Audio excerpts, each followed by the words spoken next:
السلام عليكم ورحمة الله. تفرح وتستانس يوم تدخل مول تشوف الأم تمشي مع بناتها صغار ما بلغوا 8 و9 سنوات، ملبستنهم عبي ومحجبتنهم. هذه الأم تبغي تربي، ما تبغي تلعب، تبغي تربي بنات على الفضيلة والحشمة والأخلاق والأدب.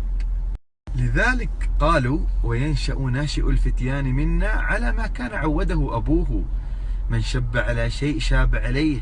كيف شبت ونشأت هذه البنت راح تموت على هذا الشيء. إن كانت حشمة وفضيلة بتموت عليها، وإن كان تعري وتبرج بتموت على التعري والتبرج.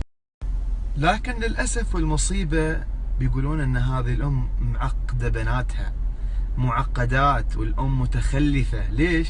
لأن حشمت بناتها. لا حول ولا قوة إلا بالله.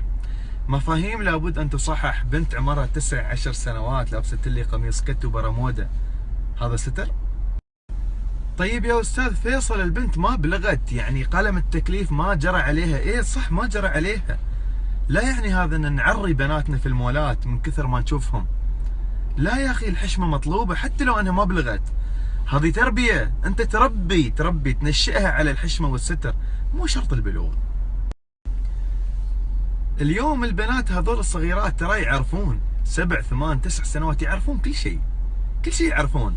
البنت إذا عمرها 9 10 سنين تتمشى في المول وهي متعرية، والشاب يطالعها بنظرة شهوة، هي بتفهم أن هذا اللي يطالعها معجب فيها، يزين لها الشيطان عملها. وإذا عجبها الموقف وشافت أن الشباب يطالعوها، قد تكون هي فاتنة. ترى أحيانا بعض أجسام البنات 10 11 سنة ما بلغت، لكن جسم فيها، الشباب يطالعوها بشهوة، وهي بتلاحظ هذا الشيء، بيعيبها الموقف وراح تستمر عليه، وعقب راح تعاني عشان تسترها وتحجبها، وانت السبب. انا ما ادري وين عقول بعض الاباء والامهات. يا اخي بنتك عرضك مستودع رجولتك وشرفك، ليش ترضى واحد منحط حقير وانتم بكرامه يطالعها بنظره شهوه في المول، مرصرصنها من فوق لين تحت؟ اتق الله في عرضك يا شيخ، بنتك عرضك. ما أدري وين عقول بعض الناس، حقيقة دياثة بمعنى الكلمة. ولا يدخل الجنة ديوث، لا يدخل الجنة. من الديوث يا رسول الله؟ قال: الذي لا يغار على محارمه. عرضك هذه، اتق الله وربي عيالك على الحشمة والفضيلة. وإياك أنك تحارب الأم. بعض الأمهات تبغي تستر والأبو يرفض، احذر تكون داعية للنار. والعكس صحيح، الأب يبغي يستر البنت والأم لا، واقفة في وجهه، لا تعقد بنتي، لا تسوي في بنتي.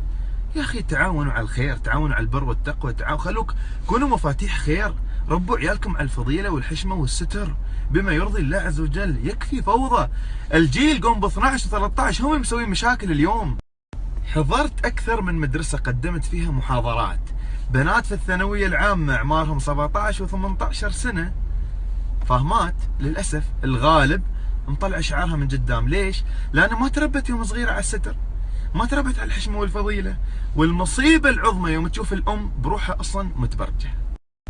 وهذا الشيء ملاحظ. الأم الحشيمة اللي تمشي في المول بناتها حشيمات ستيرات، والمتبرجة شو بتسوي؟ بناتها مثلها. ترى والله التبرج له عواقب وخيمة في عيالكم وأحفاد أحفادكم. منو ياخذ الإثم؟ أنت يا أم، وأنت يا أب المقصر. يا أخي خاف الله. وين الغيرة يا جماعة الخير على عيالنا؟ وين؟ ربي يسعدكم اخوان الكرام، وانا اسف جدا لاني طولت وشديت، اعتذر، لكن حبا فيكم وحرصا عليكم خلونا نربي عيالنا تربيه حشيمه يحبها الله عز وجل ويرضاه. اترك عنك تحت اسم والله بعدها ما بلغت، هذا الاسم اللي سوالنا المشاكل والشر. ربوا عيالكم على الخير، الله يسعدكم، مع السلامه.